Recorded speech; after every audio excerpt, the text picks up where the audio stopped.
নমস্কাৰ এই evening headlines ষ্টুডিঅ'ত মই কৃপাঞ্জল প্ৰাসমুখী প্ৰথমটো খবৰ প্ৰসংগ এপিএছচি কেলেংকাৰী নতুনকৈ 22 জনৰ বিৰুদ্ধে জাৰি হ'ব সমন 22 গৰাকী এছিএছ এপিএছ বিষয়াৰ বিৰুদ্ধে সমন দিবলৈ সাজু তদন্তকাৰী আৰক্ষী ইংগিত দিলে তদন্তকাৰী বিষয়া সুৰজিত সিং পানেছাৰে আনফালে এপিএছচি গোচৰৰ বিচাৰৰ প্ৰক্ৰিয়াৰ অগ্ৰগতি ডিব্ৰুগড় থানাৰ গোচৰৰ চাৰ্জ ফ্ৰেমৰ তাৰিখ ধাৰ্য কৰা হৈছে 25 অক্টোবৰত হ'ব চাৰ্জ ফ্ৰেম বুধবাৰে সম্পন্ন হয় কপি চাৰ্ভ প্ৰক্ৰিয়া চাৰ্জ ফ্ৰেমৰ পাছতে আৰম্ভ হ'ব বিচাৰ প্ৰক্ৰিয়া ডিব্ৰুগড় থানাত ৰুজু হোৱা গোচৰটো আছিল 936/2016 সেই গোচৰটোত মূল অভিযুক্ত আছিল 70 গৰাকী জনাম শেহতীয়া খবৰ এপিএছচি কেলেংকাৰীৰ নতুনকৈ 22 জনৰ বিৰুদ্ধে জাৰি হ'ব সমন 22 গৰাকী এছিএছ এপিএছ বিষয়াৰ বিৰুদ্ধে সমন দিবলৈ সাজু হৈছে তদন্তকাৰী আৰক্ষী ইংগিত বহন কৰিছে এইদৰে তদন্তকাৰী বিষয়া সুৰজিত সিং পানেছাৰে আনফালে এপিএছচি গোচৰৰ বিচাৰ প্ৰক্ৰিয়াৰ অগ্ৰগতি লাভ কৰিছে ডিব্ৰুগড় থানাৰ গোচৰৰ চাৰ্জ ফ্ৰেমৰ তাৰিখ ধাৰ্য কৰা হৈছে 25 অক্টোবৰত হ'ব চাৰ্জ ফ্ৰেম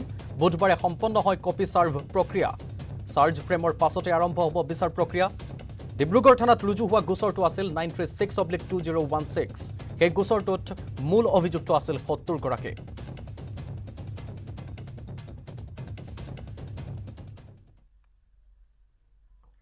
এইবাৰ প্ৰসংগ এপিডিচিএল নিযুক্তি কেলেংকাৰীৰ এপিডিচিএলৰ 4 কৰ্মচাৰীক সিএম ভিজিলেন্সৰ কাৰ্যালয়ত তলব কৰা হৈছে হাজিৰ হোৱাৰ নিৰ্দেশ দিছিল অধীক্ষক ৰজি কলিতাই তলব দিয়া হৈছে ডেইজি হাজৰিকা সঞ্জয় ভৌমিক বিশ্বজিৎ গগৈক এপিডিচিএলৰ সিজিএম কৰবি ডেকা বৰাকো তলব কৰা হৈছে তথ্য অনুসৰি কৰবি ডেকা বৰাক সাক্ষ্য গ্ৰহণৰ বাবে তলব কৰা হৈছে আন তিনিজনক সোধা পোছাৰ বাবে তলব কৰা হৈছে সাক্ষ্য গ্ৰহণৰ অন্তত কৰবি ডেকা বৰাক যোৱাৰো অনুমতি দিছে ডেইজি হাজৰিকা সঞ্জয় ভৌমিকক সোধা পোছা অব্যাহত ৰাখিছে সিএম ভিজিলেন্সে বৰ্তমানলৈ সিএম ভিজিলেন্সৰ কাৰ্যালয়ত উপস্থিত হোৱা নাই বিশ্বজিৎ গগৈ শেহতীয়া তথ্য জনাম আমি এপিডিচিএল নিযুক্তি কেলেংকাৰীৰ 4 কৰ্মচাৰীক সিএম ভিজিলেন্সৰ কাৰ্যালয়ত তলব দিয়া হৈছে হাজিৰ হোৱাৰ নিৰ্দেশ দিছিল অধীক্ষক ৰজি কলিতাই তলব দিয়া হৈছে ডেইজি হাজৰিকা সঞ্জয় ভৌমিক বিশ্বজিৎ গগৈক এপিডিচিএলৰ সিজিএম কৰবি ডেকা বৰাকো তলব কৰা হৈছে এখিনিতে তথ্য অনুসৰি আমি জনাই থব পাৰিম কৰবি ডেকা বৰাক সাক্ষ্য গ্ৰহণৰ বাবে তলব কৰা হৈছে আন তিনিজনক সোধা পোছাৰ বাবে তলব কৰা হৈছে সাক্ষ্য গ্ৰহণৰ অন্তত কৰবি ডেকা বৰাক যোৱাৰো অনুমতি দিছে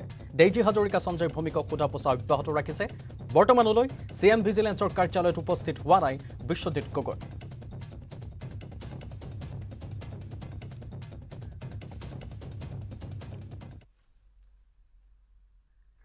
ৰাজ্যত বেদখল হৈ থকা সকলো মাটিতে হ'ব উচ্ছেদ এই ঘোষণা কৰিলে মুখ্যমন্ত্ৰী হিমন্ত বিশ্ব শৰ্মাই সকলো ভূমি বেদখলমুক্ত নোহোৱালৈ উচ্ছেদ অভিযান চলি থাকিব গতিকে উচ্ছেদৰ পূৰ্বেই বেদখলকাৰীক ভূমি এৰিবলৈ আহ্বান জনালে মুখ্যমন্ত্ৰীগৰাকীয়ে তেওঁৰ ভাষ্য আছে আমাৰ হাতত শুনাম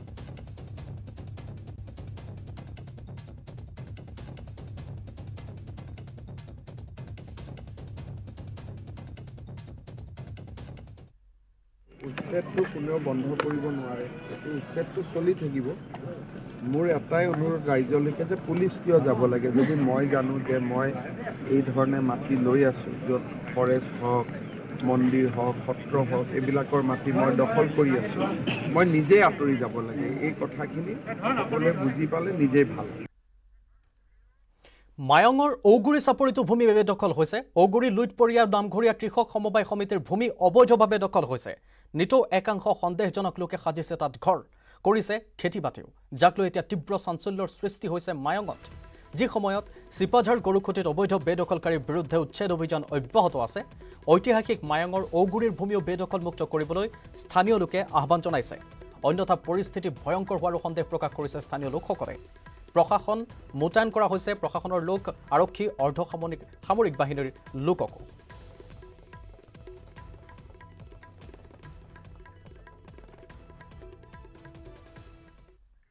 জুৰিয়াৰ বলিকটীয়াৰ মাতব্বৰৰ গুণ্ডাগিৰি দেখিবলৈ পোৱা গ'ল দিন দুপৰতে মহিলাক গুৰুলকৈ প্ৰহাৰ কৰিলে ঘটনা অনুসৰি গাঁওখনৰ আঞ্জুৱাৰা বেগমে একে গাঁৱৰে হাছু নামৰ এজন লোকক এবছৰ পূৰ্বে 50,000 টকা ধাৰলৈ দিছিল ধাৰত টকা দিয়া আঞ্জুৱাৰাই বিচাৰি গ'লে হাছুৱে প্ৰদান কৰিছিল ভয় আৰু ভাবুকে অৱশেষত হঠাৎ হাছুৱে ধাৰৰ টকা উভতাই দিম বুলি আঞ্জুৱাৰাক নিজৰ ঘৰলৈ মাতি পঠিয়ায় নিজৰ প্ৰাপ্য টকা আনিবলৈ যাওঁতে হাছুৱে চৌকা অস্ত্ৰেৰে আক্ৰমণ কৰিবলৈ আঞ্জুৱাৰাক খেদি আহে তাৰ পৰা কোনোমতে পলায়ন কৰি নিজ ঘৰত উপস্থিত হোৱাৰ পিছতে হাছুৰ নিৰ্দেশত চৰৰ 2 মতাব্বৰে ক্ৰমে মফিদুল আৰু শহীদুলে আঞ্জুৱাৰাক নিজ ঘৰৰ পৰা উলিয়াই আনি গুৰুলকৈ প্ৰহাৰ কৰে আনকি ৰেহাই নিদিলে এগৰাকী বৃদ্ধ মহিলাকো ঘটনা সন্দৰ্ভত ইতিমধ্যে ভুক্তভোগী আঞ্জুৱাৰাৰ স্বামীয়ে জুৰিয়াৰ দগাঁও পহৰা চকীত এক গোচৰো ৰুজু কৰিছে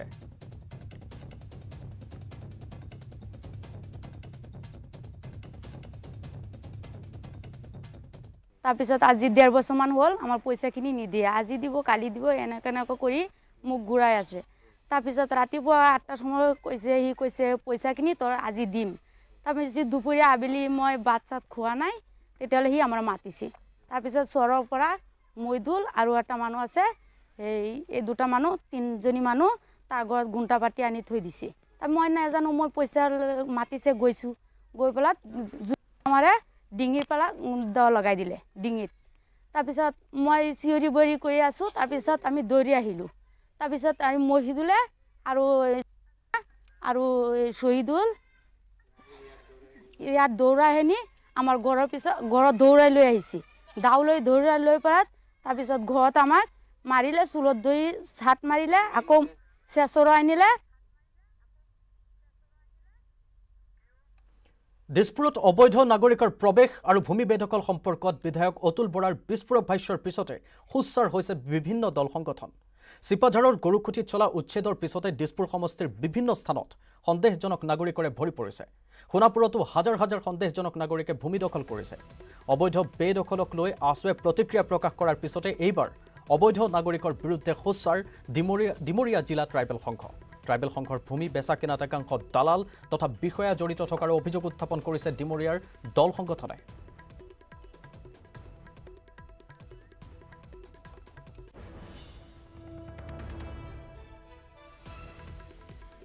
অবৈধ প্ৰেমৰ পৰিণতিতে মৃত্যুক সাবটিলে এদিনীয়া নৱজাতকে। মৰিগাঁৱৰ নভেটি 10 নং ৱাৰ্ডত সংঘটিত হ'ল এই অমানৱীয় ঘটনাটো। পৰকীয়া প্ৰেম ধৰা পৰাৰ ভয়তে জন্ম দিয়ে যুৱক যুৱতীয়ে ঘৰৰ সন্মুখত পুতি ৰাখিলে সন্তানক। অজয় কৃষ্ণ বৰদলৈ আৰু বিধৱা পল্লৱী বিশ্বাসৰ মাজত অবৈধ প্ৰেম থকাৰ অভিযোগ তুলিছে ৰাইজে। অবৈধ প্ৰেমৰ পৰিণতিত উপজা নৱজাতকটোক সমাজৰ পৰা আঁতৰাই ৰাখিবলৈ হত্যাকাৰী অজয়ে পুতি ৰাখিলে পল্লৱীৰ ঘৰৰ সন্মুখৰ জংঘলত। আনফালে মাতৃ পল্লৱীয়ে চলিত মাহৰ 24 তাৰিখে সন্তানটোক অপহৰণ কৰা বুলি মৰিগাঁও সদৰ আৰক্ষীক গোচৰ তৰিছিল। আৰক্ষীয়ে অভিযোগৰ ভিত্তিত চলোৱা তদন্তত উমান পায় যে চলিত মাহৰ 17 তাৰিখে জন্ম হোৱা নৱজাতকটিক অজয় কৃষ্ণ বৰদলৈয়ে উক্ত দিনাই হত্যা কৰে। ধৃত বৰদলৈক লগত লৈ মঙলবাৰে নিশাই মৃত নৱজাতকটোৰ গাঁতৰ পৰা উলিয়াই অনা হয়। সম্প্ৰতি সন্তানটিৰ মৃতদেহ মৰিগাঁও অসামৰিক চিকিৎসালয়ত মৰণোত্তৰ পৰীক্ষাৰ বাবে প্ৰেৰণ কৰা হৈছে। আনফালে মৰিগাঁও আৰক্ষী অধীক্ষকৰ ভাষ্য অনুসৰি প্ৰাথমিক তদন্তত হত্যাকাৰী বৰদলৈৰে সন্তান বুলি ধৰা হৈছে যদিও DNA পৰীক্ষাৰ পাছতহে সকলো পোহৰলৈ আহিব। এতিয়া আৰক্ষীৰ তদন্ততহে ওলাব আচলতে এই ঘটনাত অজয় কৃষ্ণই জড়িত নে পল্লৱীৰে মিলি হত্যা কৰিছে নৱজাতকটোক।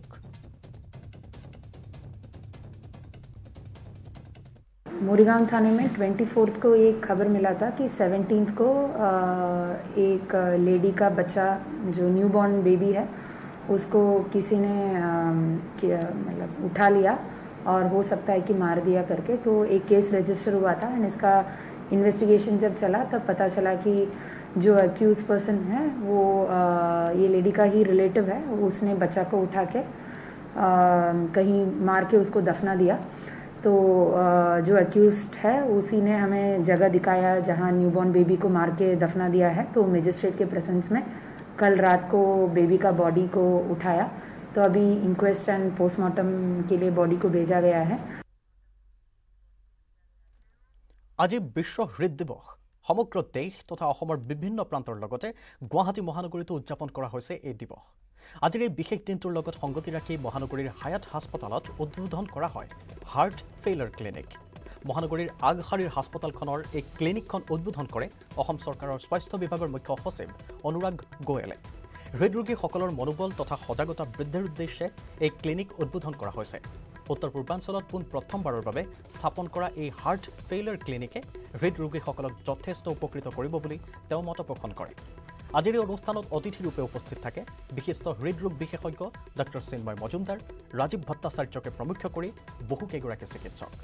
তেওঁলোকৰ উপৰিও এই অনুষ্ঠানত উপস্থিত থাকে গায়িকা তৰালী শৰ্মা, জিতুল সোণোৱালকে ধৰি বহুকেইগৰাকী গণ্যমান্য ব্যক্তি। আনহাতে অনুষ্ঠানৰ লগত সংগতি ৰাখি হায়াত মিৰৰ নামৰ আলোচনীখনো উন্মোচন কৰা হয় এই অনুষ্ঠানতে।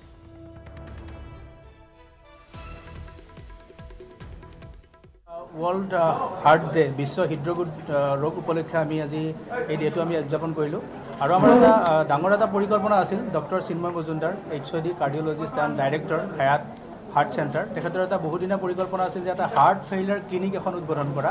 হাৰ্ট ফেইলাৰ ক্লিনিক কনচেপ্টটো এটাই যে under one roof there various facilities will be there. এগৰাকী হাৰ্ট ফেইলাৰ বা হাৰ্টৰ লগত বেমাৰৰ লগত জড়িত এগৰাকী মানুহে যাতে বিভিন্ন ধৰণৰ সমস্যাৰ সমাধান এখন চাদৰ তলতে পাব পাৰে, সেই ক্লিনিকখনৰ উদ্দেশ্য। আৰু আমাৰ মেইন উদ্দেশ্য মানুহৰ মাজত সজাগতা সৃষ্টি কৰা, কাৰণ কেতিয়াও চিকিৎসাবিদ্যা ডক্টৰৰ চিকিৎসাৰ উপৰিও সজাগতা যেতিয়া বৃদ্ধি নহয় তেতিয়া কেতিয়াও এটা বেমাৰ।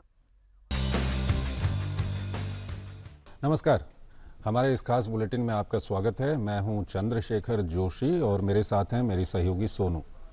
तो आइए शुरुआत करते हैं और सबसे पहले देखते हैं इस वक्त की सुर्खियां। पंजाब कांग्रेस की राजनीति में नया ट्विस्ट। नवजोत सिंह सिद्धू ने प्रदेश अध्यक्ष पद से त्यागपत्र दिया। पूर्व सीएम अमरिंदर सिंह ने फिर साधा सिद्धू पर निशाना, कहा सीमावर्ती पंजाब के लिए सिद्धू नहीं है फिट। चन्नी मंत्रिमंडल के कुछ मंत्रियों समेत कई पार्टी पदाधिकारियों ने भी दिए इस्तीफे। उरी में सुरक्षा बलों के हाथ लगी बड़ी सफलता। 7 दिन में 7 आतंकवादी किए ढेर। 19 साल का लश्कर आतंकी पकड़ा गया। सेना ने कहा कश्मीर में बड़ा हमला करने की फिराक में पाकिस्तान। LOC के पार आतंकी लॉन्च पैड सक्रिय किए।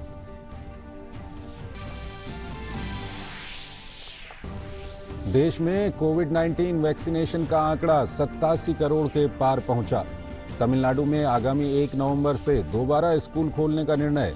वहीं केंद्रीय गृह मंत्रालय ने आगामी त्योहारी सीजन को देखते हुए राज्यों को पत्र लिख कोविड गाइडलाइंस का पालन सुनिश्चित कराने को कहा।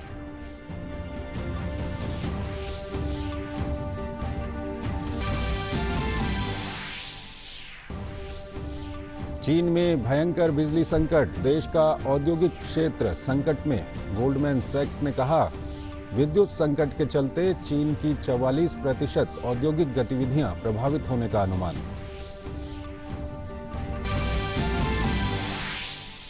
और खेल की खबरों में चैंपियंस लीग के ग्रुप मुकाबले में लियोनेल मेसी ने शानदार अंदाज में PSG के लिए अपना पहला गोल कर मैनचेस्टर सिटी को हराया। वहीं एक अन्य मुकाबले में लिवरपूल ने पोर्तो को 5-1 के बड़े अंतर से दी मात।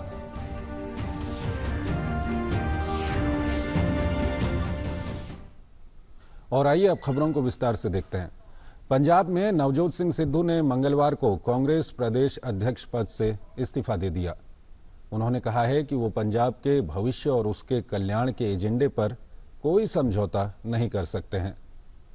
सिद्धू मंत्रिमंडल विस्तार में उनकी पसंद के विधायकों को स्थान न दिए जाने सहित हाल के घटनाक्रम से खुश नहीं थे।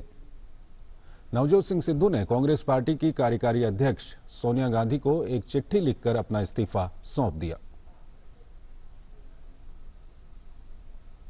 अपने इस्तीफे में सिद्धू ने लिखा कि समझौता करने से इंसान की शख्सियत खत्म हो जाती है। मैं कांग्रेस के भविष्य और पंजाब की भलाई के एजेंडे से कभी समझौता नहीं कर सकता, इसलिए मैं प्रदेश कांग्रेस कमेटी के अध्यक्ष पद से इस्तीफा देता हूं और आगे कांग्रेस के लिए काम करता रहूंगा। सिद्धू के इस्तीफे से कांग्रेस की एक बार फिर से किरकिरी हुई है। इस घटनाक्रम के बाद कांग्रेस को जवाब देते नहीं बन रहा। इस बीच पंजाब में नई बनाई गई मंत्री रजिया सुल्ताना और पंजाब कांग्रेस कोषाध्यक्ष गुलजार इंदर चहल ने भी इस्तीफा दे दिया है। ये दोनों सिद्धू के करीबी बताए जा रहे हैं।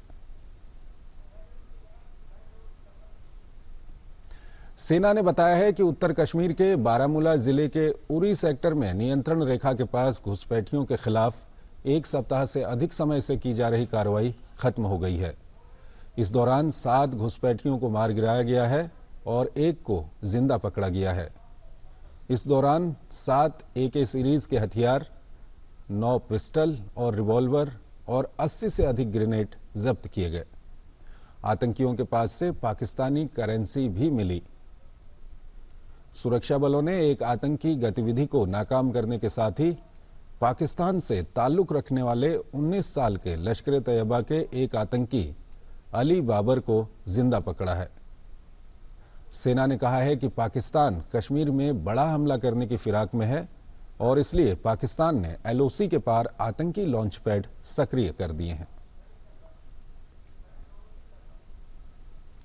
देश में कोरोना टीकाकरण अभियान सफलतापूर्वक चल रहा है। राष्ट्रव्यापी टीकाकरण अभियान के अंतर्गत अब तक 87 करोड़ से अधिक टीके लगाए गए हैं।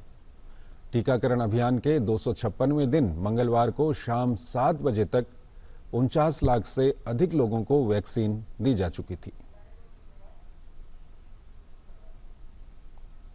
देश में कोरोना की दूसरी लहर का कहर धीरे धीरे कम हो रहा है। इसको देखते हुए ज्यादातर राज्यों में चरणबद्ध तरीके से जरूरी गतिविधियों की इजाजत दी गई है। तमिलनाडु सरकार ने 1 से 8वीं तक के स्कूलों को खोलने का फैसला किया है। तमिलनाडु सरकार ने 1 नवंबर से कक्षा 1 से 8 तक के छात्रों के लिए कक्षाएं फिर से शुरू करने का फैसला किया है। इसके साथ साथ राज्य सरकार ने 31 अक्टूबर तक कोविड प्रतिबंधों को भी बढ़ा दिया है।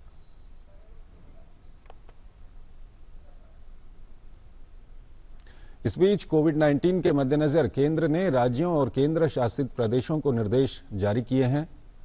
कोरोना से बचाव के लिए जारी निर्देशों का पालन 1 और महीने यानी 31 अक्टूबर तक के लिए बढ़ाया गया है। सोशल डिस्टेंसिंग, फेस कवर, सफाई बरतने जैसे उपायों को सख्ती से लागू कराना होगा। वहीं सोशल डिस्टेंसिंग के पालन को सुनिश्चित कराने के लिए जिला अधिकारियों को सख्ती से कदम उठाने के लिए कहा गया है। दिशा निर्देशों का उल्लंघन करने वालों के खिलाफ जरूरत पड़ने पर कानून के मुताबिक कार्रवाई की जाए, ये कहा गया है। गृह मंत्रालय ने राज्यों और केंद्र शासित प्रदेशों को पत्र लिखा है। राज्यों और केंद्र शासित प्रदेश 21 सितंबर को स्वास्थ्य मंत्रालय द्वारा जारी दिशा निर्देशों के पालन को सुनिश्चित करें। इसके साथ ही देश में लगातार कोविड-19 मामलों में कमी जारी है। हालांकि कुछ राज्यों में कुछ स्थानों पर अभी भी वायरस की चुनौती है। कोविड-19 मामलों में कमी के चलते ऐसी आशंका है कि लोग आगामी त्योहारों के दौरान कोविड-19 अनुकूल व्यवहार का पालन न करें। ऐसे में ये सुनिश्चित करना जरूरी है कि त्योहार कोविड-19 को ध्यान में रखते हुए सुरक्षित तरीके से मनाए जाए। कोविड-19 के प्रसार को रोकने के लिए बड़ी भीड़ वाले कार्यक्रमों पर नजर रखना जरूरी है। त्योहार या मेले के दौरान बड़ी भीड़ कोविड के प्रसार का कारण बन सकती है। केस पॉजिटिविटी रेट और आईसीयू बेड की उपलब्धता की स्थिति पर करीबी नजर रखना जरूरी है। त्योहारों के दौरान कोरोना का प्रसार रोकने के लिए टेस्ट, ट्रैक, ट्रीट, टीकाकरण और कोविड अनुकूल व्यवहार का पालन जरूरी है। टीकाकरण पर राज्यों को जोर देने के लिए कहा गया है। रक्षा मंत्रालय ने परिवार पेंशन के लिए दिव्यांग आश्रितों की आय सीमा बढ़ा दी है। यदि ऐसे बच्चों या भाई बहनों की पेंशन के अलावा अन्य स्रोतों से कुल आय सामान्य दर पर परिवार पेंशन की पात्रता से कम होगी तो वो आजीवन परिवार पेंशन के पात्र होंगे। ऐसे मामलों में वित्तीय लाभ 8 फरवरी 2021 से दिया जाएगा। वर्तमान में दिव्यांग बच्चे या भाई बहन तब परिवार पेंशन के पात्र होते हैं यदि परिवार पेंशन के अलावा अन्य स्रोतों से उनकी मासिक आय महंगाई राहत के साथ 9,000 रुपये से अधिक न हो। जहाजरानी मंत्री सर्बानंद सोनोवाल ने कहा है कि भारत ने अपने बंदरगाहों की कुल बिजली मांग का 60% हिस्सा नवीकरणीय ऊर्जा से पूरा करने का लक्ष्य रखा है, जो अभी 10% से भी कम है। ये सौर और पवन ऊर्जा के माध्यम से किया जाएगा। सोनोवाल ने कहा कि वर्ष 2030 तक बंदरगाहों पर 50% उपकरणों का विद्युतीकरण कर दिया जाएगा। बंदरगाहों पर 2030 तक माल वहन के दौरान कार्बन उत्सर्जन 30% तक घटाने का लक्ष्य रखा गया है।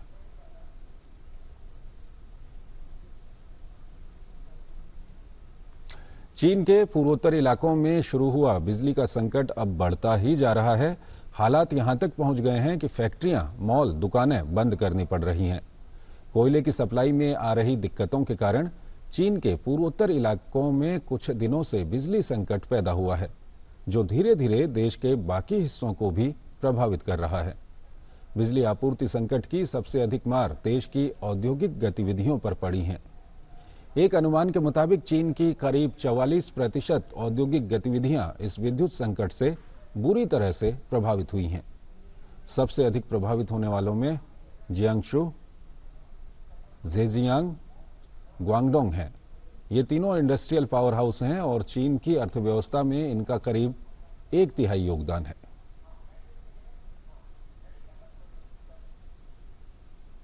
तो इस बुलेटिन में फिलहाल इतना ही। नमस्कार।